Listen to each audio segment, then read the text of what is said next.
بسم اللہ الرحمن الرحیم ان اللہ وملائکتہ یصلون علی النبی یا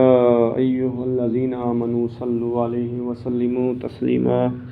اللہم صلی علی سیدنا ومولانا محمد وعلی آل سیدنا ومولانا محمد وبارک وسلم وصلی علیہ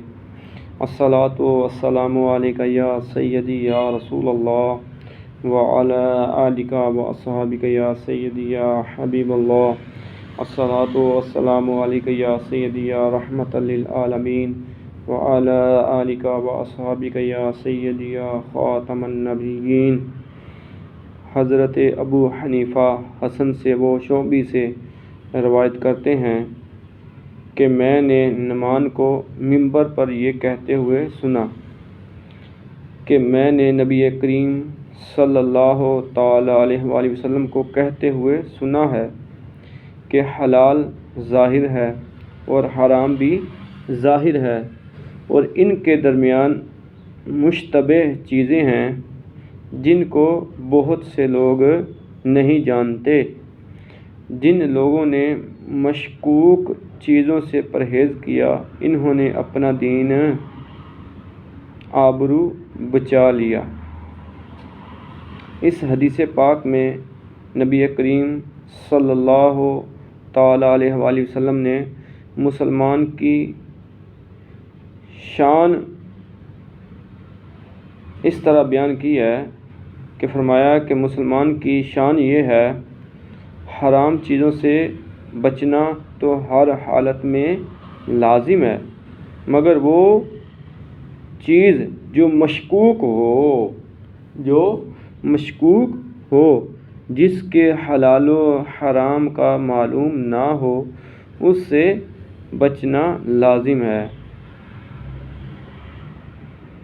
مسلمان کی شان یہ ہے کہ حرام چیزوں سے تو بچنا ہر حالت میں لازم ہے،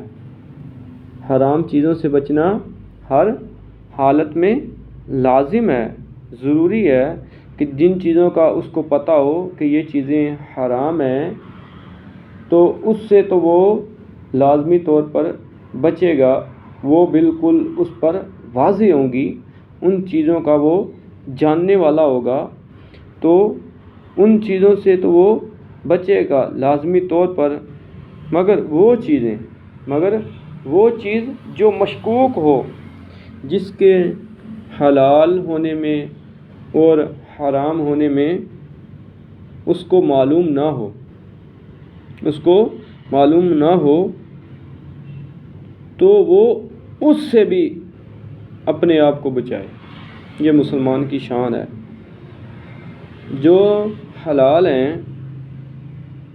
جو حرام ہیں، حلال و حرام میں اس کو پتہ ہے کہ یہ چیز حلال ہے یہ حرام ہے، پھر اس کے بعد اس میں وہ حرام چیز سے بچ جاتا ہے،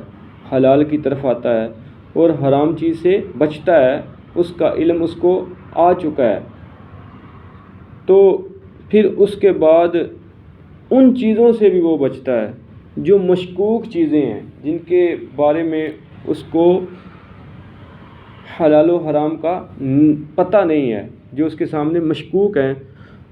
تو فرمایا کہ وہ مسلمان بڑی شان والا ہے کہ جو ایسی چیزوں سے بھی بچتا ہے، پھر اس شخص نے اپنا دین بھی بچا لیا، اپنی آبرو بھی بچا لی، جو مشکوک چیزوں کو بھی چھوڑ دیتا ہے، تو یہ مسلمان کی شان ہے۔ اللہ تعالی ہمیں اپنے پیارے حبیب صلی اللہ تعالیٰ علیہ وآلہ وسلم کی تعلیمات کے مطابق زندگیاں بسر کرنے کی توفیق عطا فرمائے، ہمیں ہر لحاظ میں ہر حال میں اپنے نبی کریم صلی اللہ تعالیٰ علیہ وسلم کی تعلیمات کو سامنے رکھ کر، چاہے وہ خرید و فروخت کا معاملہ ہو، چاہے وہ کوئی بھی کام ہو، تو اپنے دین اسلام کی تعلیمات کو سامنے رکھ کر ہی ہمیں وہ کام کرنے چاہیے۔ اس میں دنیا میں بھی ہمیں اس کی برکت نصیب ہوگی اور آخرت میں بھی اس کا صلہ اللہ تعالیٰ کی طرف سے دیا جائے گا۔ اللہ تعالی ہمیں اپنے پیارے حبیب صلی اللہ علیہ وسلم کی تعلیمات کے مطابق زندگی بسر کرنے کی توفیق عطا فرمائے، آمین۔